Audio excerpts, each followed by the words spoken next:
3 belenggu yang pertama adalah penakluk arus, Sotapana. Mantap, tidak pernah lagi ditakdirkan untuk sengsara, menuju kebangkitan diri. Terdapat beberapa biku yang dengan melepaskan diri dari 3 belenggu yang pertama dan mengikis nafsu, kebencian dan khayalan, loba, dosa, moha, adalah sekali pengembalian sakadagami. Setelah kembali hanya 1 kali ke dunia ini, mereka akan mengakhiri ketegangan. Selanjutnya, terdapat beberapa biku yang dengan melepaskan diri dari ke-5 belenggu pertama akan dilahirkan kembali dalam kediaman luhur, alam Brahma Sudawasa. Di sana akan terbebas, tidak akan kembali ke dunia itu lagi. Terdapat beberapa biku yang adalah arahat, yang kekotoran batinnya telah berakhir, yang telah mencapai pemenuhan diri, menyelesaikan tugas, menanggalkan beban, mencapai tujuan akhir, menghancurkan keseluruhan belenggu kehidupan, dan yang membebaskan diri melalui pengetahuan benar. Majjhima Nikaya 118. Bapak Ibu Saudara, dari cuplikan sutta ini Sang Buddha memberitahu kita meninggalkan 3 belenggu yang pertama, pandangan salah, keraguan, silabata paramasa, adalah standar seorang Sotapana. Bukan saya yang mengucapkan ini. Majjhima Nikaya 118. Meninggalkan 3 belenggu yang pertama, lalu melemahkan dosa loba moha, adalah standar pencapaian sakadagami, 1 pengembalian. Apa arti sakadagami? Akan lahir di alam manusia 1 kali lagi, kemudian mencapai nibbana. Bapak Ibu Saudara, selanjutnya melenyapkan 5 belenggu adalah pencapaian anagami, dan ini sulit. Nanti akan saya bahas. 10 belenggu adalah pencapaian arahat. Bapak Ibu Saudara, bagi yang belum familiar, saya bahas sedikit, lalu silahkan dihafal ya. Kesucian itu ada 4 tingkat: Sotapana, sakadagami, anagami, arahat. Tapi apa maksudnya Bapak Ibu? Maksudnya adalah begini, cara membayangkannya itu begini, agar Bapak Ibu tidak lagi simpang siur mengenai kesuciannya. Jadi Bapak Ibu bayangkan kalau seorang makhluk itu memiliki kotoran batin sebanyak ini. Anggap ya, seorang arahat itu kotoran batinnya 0, habis. Katakanlah ini putu jana. Apa putu jana? Orang yang belum mencapai kesucian, putu jana. Jadi yang belum pernah mendengar cepat-cepat hafal ya, putu jana, putu jana, putu jana. Orang biasa. Ketika dia mencapai Sotapana, sebenarnya semua standarnya itu adalah berkurangnya dosa loba moha. Sesungguhnya, jadi sederhana sekali walaupun praktiknya tidak gampang. Dia seorang biasa, belum mencapai kesucian, putu jana, berkurang dosa loba mohanya, dia seorang Sotapana. Berkurang lagi, dia seorang sakadagami. Berkurang lagi, dia seorang anagami. Habis, dia seorang arahat. Bapak Ibu Saudara, kesucian dalam agama Buddha bukanlah wahyu. Bukan karena ditunjuk, ini sudah suci, sudah suci. Bukan, ada standarnya. Standarnya apa? Dosa loba moha. Nanti akan kita bahas sangat detail. Bapak Ibu Saudara, baik.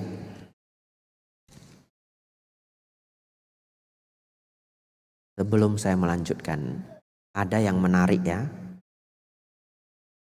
Apa belenggu nomor 4 Bapak Ibu? Nafsu indra ya. Nafsu indera itu sangat sulit dilenyapkan. Nomor 5, dendam dan dengki, atau boleh kita sebut kemarahannya. 6 dan 7, eksistensi. Lihat nomor 8 apa Bapak Ibu? Lucu ya? Tahu kenapa lucu? Seorang yang sudah anagami melenyapkan berapa belenggu? 5 ya. Sotapana 3, sakadagami 3, tambah melemahkan loba dosa moha ya. Anagami melenyapkan 5, tapi masih ada nomor 8. Lucu enggak? Masih ada apa Bapak Ibu? Sombongan. Jadi hari ini kita belajar 2 hal Bapak Ibu. Yang pertama adalah ternyata melenyapkan kesombongan itu sulitnya minta ampun ya. Orang sudah nggak bisa marah, dia melenyapkan belenggu ke-5. Seorang anagami itu nggak bisa marah. Digergaji pun tangannya dia nggak bisa marah Bapak Ibu, karena marahnya lenyap. Kalau orang putu jana bisa nggak marah karena jualan bopien ya. Iya. Orang beli sedikit, tambah Ci, tambah, ambil lagi. Tambah lagi 3 botol lagi, ambil lagi. Apalagi Bu, apalagi senyum ya. Jalan ke belakang, msikong cecepai B. B tampuk-tampuk, cai lang cuan, betul? Bukan ndak marah, artinya apa tadi? Bukannya beli sekaligus, beli pun sedikit-sedikit, ndak tahu kalau kita lelah. Artinya apa? Bukan nggak marah, tapi nahan marah, betul ya? Masih senyum ya. Apalagi Bu, begitu ya? Tapi itu bukan marah, itu putu jana, orang biasa. Anagami memang tidak ada kemarahan. Dicari dalam batinnya pun tidak ada kemarahan. Tapi masih ada ego. Kalau dipuji masih senang. Kita dapat 2 informasi Bapak Ibu. Yang pertama, kalau Bapak Ibu bertemu orang baik sekali, semuanya baik. Membantu di organisasi, menjadi relawan dan sebagainya. Tapi masih agak-agak sombong. Maklumi saja ya. Karena kesombongan itu tingkat sulit. Nomor 8, maklumi. Tapi harus saya lanjut pelajaran nomor 2. Jangan gara-gara saya bilang maklumi, mulai besok Bapak Ibu boleh sombong. Bante kong kangko ya, sombong tampuk biaukin lah gitu ya. Jangan ya, jangan. Tetap kita harus tahu kita tidak boleh sombong. Berusaha menekan ego ya. Kalau dipuji senang ya senang sedikit ya. Ya kalau dicela sedih, kecewa, kalau dicela ya jangan terlalu kecewa ya. Dipuji jangan terbang, dicela jangan terluka ya. Dipuji jangan terbang, dicela jangan terluka. Latihan. Walaupun pasti dipuji ya senang ya. Dicela ya pasti terluka. Hanya kita berusaha jangan terlalu tinggi intensitasnya. Tapi kalau benar-benar mau tidak sombong, ya lenyapkan nomor 8 ya. Tidak ada ego ya. Mulai hari ini, nah itu 2018 lagi. Waduh. Pas saya tunjuk tadi 20, 18, 28 lagi ya.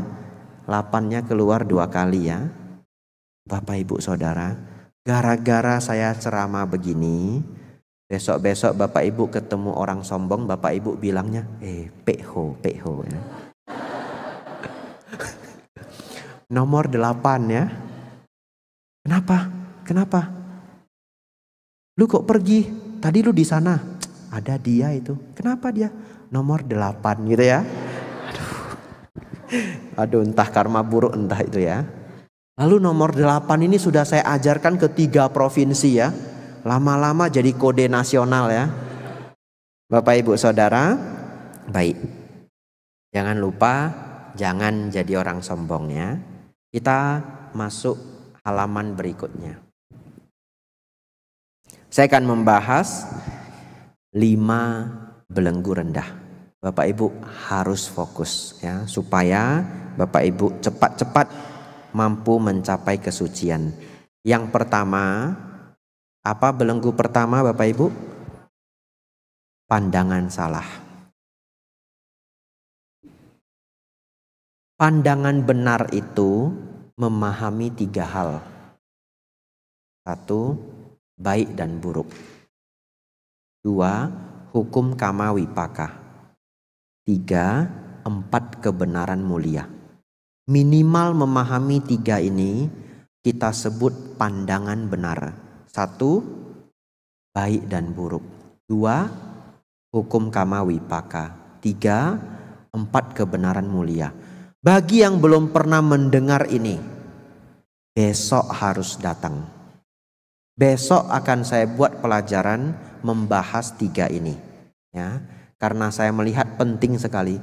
Kalau saya gabung di hari ini, waktunya tidak cukup, ya. Jadi saya akan ambil waktu besok untuk membahas ini. Bapak Ibu Saudara, kenapa seseorang harus memiliki pandangan benar? Karena kalau pandangannya salah, maka semuanya menjadi salah. Ya, ucapan salah, perbuatan salah, penghidupan salah. Kemarin saya membahas ajaran sesat di Jepang, ya. Hari ini saya ceritakan agak mendetail. Ini adalah contoh kalau kita masuk ke pandangan salah, maka semua hidup kita bisa menjadi kacau. Bapak Ibu Saudara, dulu, ya, 20-an tahun, 30-an tahun yang lalu, muncul sebuah aliran sesat di Jepang. Tapi di Jepang awalnya tidak dianggap sesat sama sekali. Namanya adalah Om Shinrikyo. Bapak Ibu boleh catat, nanti penasaran pulang cari informasinya lengkap, ada di internet, ya. Bapak Ibu Saudara, Om Shinrikyo ini ada nabinya, ada pengajarnya. Nabinya ini mengajarkan ajaran yang sebenarnya dia ciptakan sendiri. Dia campur-campur dari agama-agama besar dunia. Dia ambil ajaran Hindu, ajaran Buddha, ajaran Kristen, dia campur-campur, kemudian dia buat ajarannya sendiri. Sangat luar biasanya adalah, Bapak Ibu tahu ajaran ini berkembang seberapa besar? Ajaran ini berkembang sampai ada 40.000 umat. Bapak Ibu mau tahu 40.000 umat seberapa banyak? 2, 4, 6, 8. 2, 4, 6, 7. 8 kali 7, 5, 6. Ini satu, ini grup ini yang masih absen 30%, 50 orang. Ibu-ibu kali 2, 100. Sebanyak ini cuma 150. Bisa bayangkan 40.000? Itu banyak sekali. Dan ajaran dia menyebar sampai Rusia, ya. Bapak Ibu Saudara, lalu setelah ajaran dia menjadi besar, dia mulai menjadi serakah. Karena dananya sudah triliunan, dia sudah sangat kaya raya, dia berpikir ingin jadi presiden di Jepang. Lalu dia ternyata gagal. Setelah gagal terpilih jadi presiden, dia tidak puas.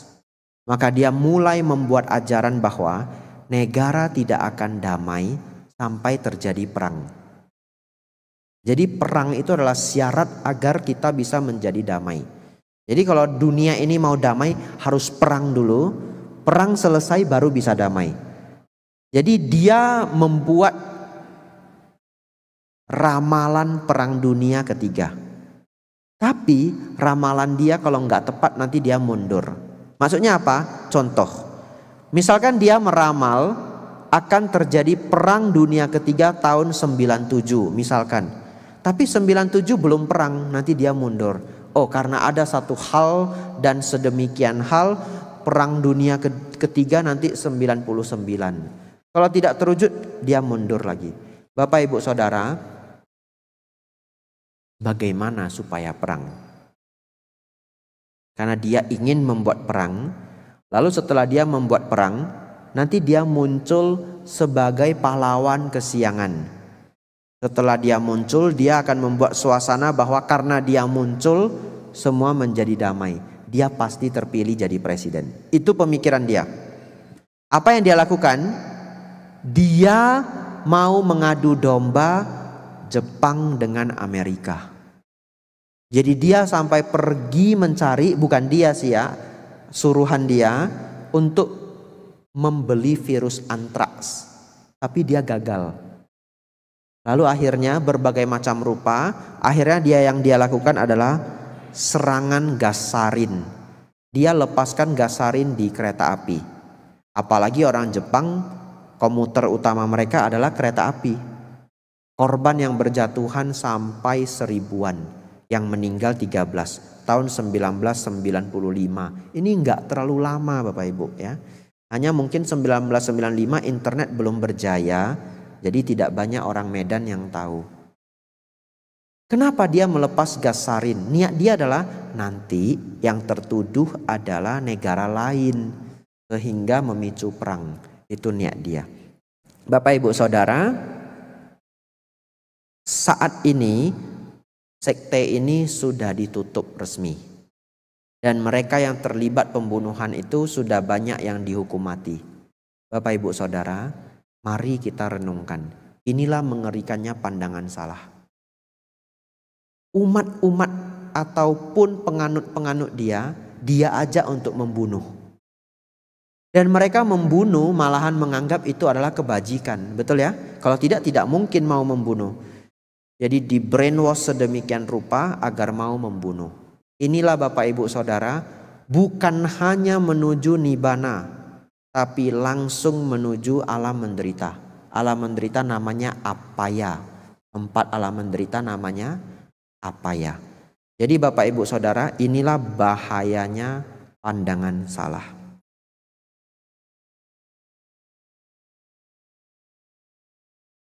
Belenggu kedua. Apa belenggu kedua Bapak Ibu? Keraguannya. Belenggu kedua ini tidak saya bahas panjangnya. Belenggu keraguan ini Bapak Ibu kita lenyapkan dengan memiliki sada pada Buddha, Dhamma dan Sangha. Namun poin paling penting daripada keyakinan adalah meyakini Sang Buddha mencapai pencerahan. Sang Buddha mencapai tingkat arahat ya. Jadi keyakinan kita itu kita munculkan pada awalnya adalah meyakini Sang Buddha mencapai tingkat kesempurnaan. Sehingga dengan demikian kita meyakini ajaran beliau dan juga murid-murid beliau yaitu Sangha. Bapak Ibu Saudara, namun bagaimana cara kita meyakini bahwa Sang Buddha mencapai pencerahan? Cara terbaiknya adalah belajar dan praktik dhamma. Kenapa? Karena keyakinan dalam dharma itu bukan keyakinan membuta. Keyakinan dalam dharma itu adalah keyakinan yang didasari oleh investigasi dan praktik. Yang tidak datang kemarin, nanti pulang besok-besok nonton rekaman ceramah dhammanya, Kalama Sutta. Namun apa maksudnya bahwa keyakinan kita itu dibentuk atau fondasinya adalah memahami dhamma dan juga praktik dhamma. Begini, Bapak Ibu Saudara, Bapak Ibu tidak akan bisa menjadi Buddhis kalau hanya sekedar menulis KTP-nya Buddhis. Ya, mengubah KTP Buddhis di tempat pemerintahan itu tidak lantas membuat Bapak Ibu jadi Buddhis. Agar Bapak Ibu benar-benar menjadi Buddhis harus memahami dhamma. Minimal pandangan benar ya, minimal pandangan benar. Yang 3 tadi, baru seseorang bisa dikatakan seorang Buddhis. Lalu kalau Bapak Ibu sudah paham ajaran Buddha, maka keyakinan itu benar-benar didasari oleh pengetahuan, didasari oleh kebijaksanaan. Lalu Bapak Ibu praktik. Pertanyaan saya, Bapak Ibu yang sudah belajar dhamma cukup lama di wihara, apakah kemarahannya berkurang atau bertambah? Berkurang, pasti berkurang. Bapak Ibu flashback, bandingkan dengan 5 tahun yang lalu, 3 tahun yang lalu, pasti berkurang. Keserakahan bertambah atau berkurang? Pasti berkurang. Hidup menjadi lebih cincai ya. Lalu Bapak Ibu ego berkurang. Kalau ego bertambah, ingat nomor 8 ya. Belajarnya keliru, ego harus dikurangi setahap demi setahap. Lalu ini yang Bapak Ibu akan rasakan. Setelah Bapak Ibu belajar dhamma di wihara, batinnya jadi damai atau kacau? Damai. Itu bukti. Bukti bahwa ajaran Sang Buddha membawa manfaat. Setelah itu kita jadi yakin dengan Sang Buddha, benar? Kita memang belum mencapai nibbana. Tetapi setiap dari praktek kita, dari waktu ke waktu yang kita rasakan apa? Loba dosa moha berkurang, kedamaian bertambah. Sembari merasakan itu, muncul keyakinan yang lebih tinggi. Keyakinan umat Buddha muncul dari pemahaman dan praktek. Itu maksudnya. Lanjut, poin ketiga. Ini poin sangat penting ya. Saya minum dulu ya.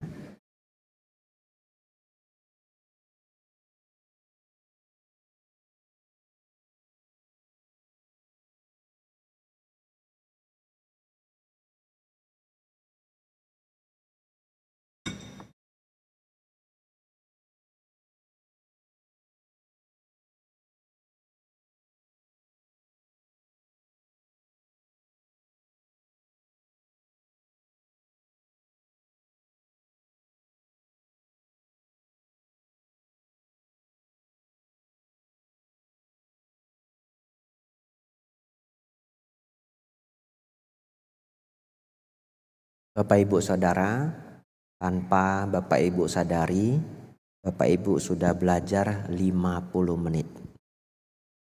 Itu adalah ambang batas konsentrasi pada umumnya ya. Jadi kita rehat 1-2 menit ya. Lalu kita lanjut belenggu ketiga.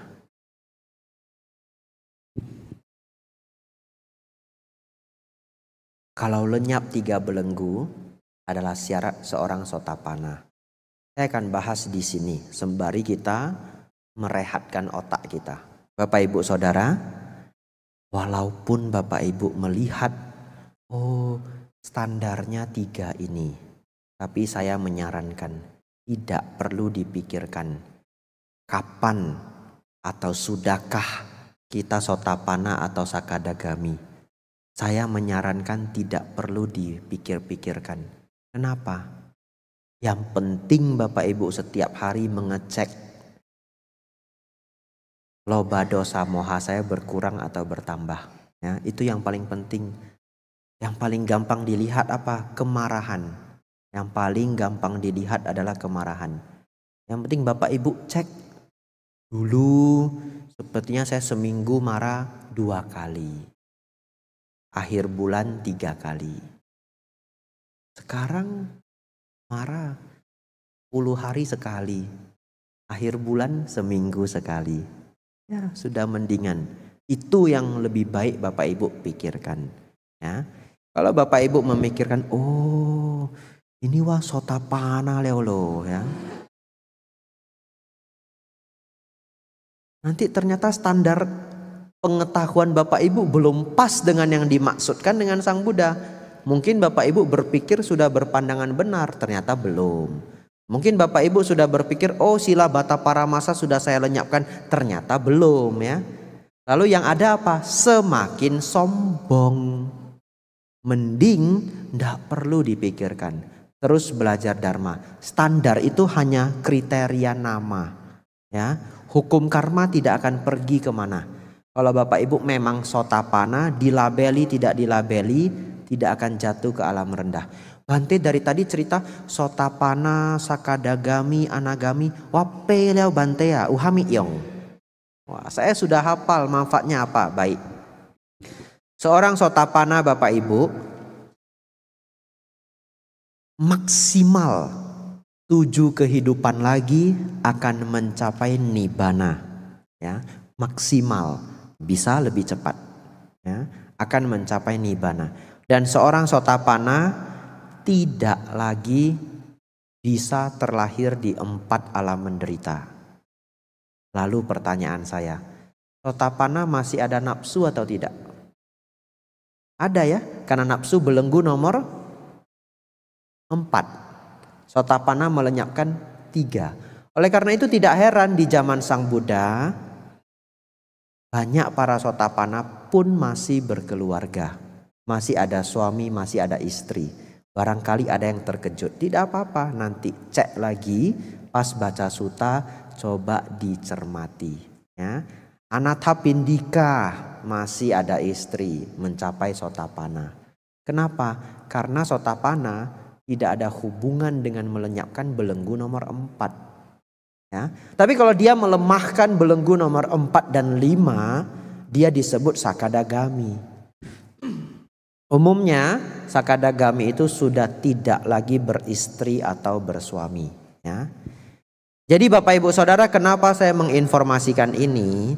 Agar Bapak Ibu sadar, umat Buddha walaupun bukan biku mampu mencapai kesucian.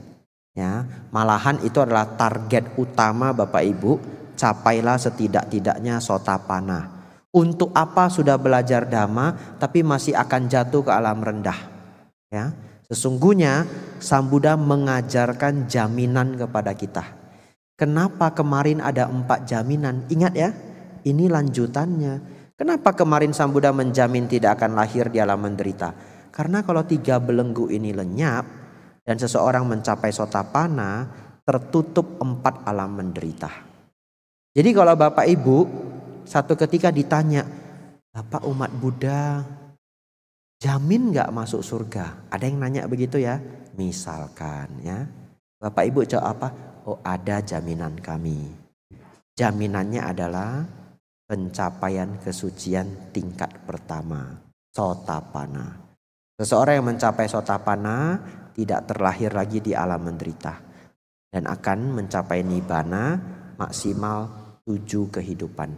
Bapak Ibu Saudara, Sakadagami pasti mencapai Nibbana setelah 1 kelahiran kembali, ya. Lalu yang sisanya nanti akan saya bahas. Baik, lanjut Bapak Ibu. Ini poin favorit saya, ya. Poin favorit saya. Bapak Ibu Saudara, Sila Bata Paramasa ini artinya kemelekatan pada ritual dan upacara, atau pandangan salah bahwa ritual dan upacara dapat menyucikan diri. Maksudnya apa? Begini Bapak Ibu. Tadi kita sudah tahu bahwa menyucikan diri itu artinya mengurangi dosa loba moha, betul? Ya. Dalam Dharma, dalam ajaran Sang Buddha, kesucian itu bukan wahyu. Kalau Bapak Ibu ditunjuk, oh ibu orang suci dari tanggal lahir, wah ini ibu kelahiran dewa dan bagaimana. Lalu ibu diangkat menjadi orang suci oleh satu ajaran, tapi bukan ajaran Buddha. Pertanyaan saya, apakah kemarahan Bapak Ibu besok lenyap? Tidak akan bisa, ya. Dulu saya pernah ikut sebuah praktek inisiasi. Saya diundang ke rumah teman. Begitu saya di sana, upacaranya sudah disiapkan. Surprise, saya sendiri tidak ngerti. Tapi sudah benar-benar disetting semuanya. Lalu waktu itu Bapak Ibu, saya diinisiasi dengan menggunakan praktek api. Yang menginisiasi itu mengambil api di lilin. Gambaran saja, tidak benar-benar dia bisa ambil api, ya. Lalu kemudian simbol dari api cahaya ini dimasukkan ke kening saya. Kemudian diambil lagi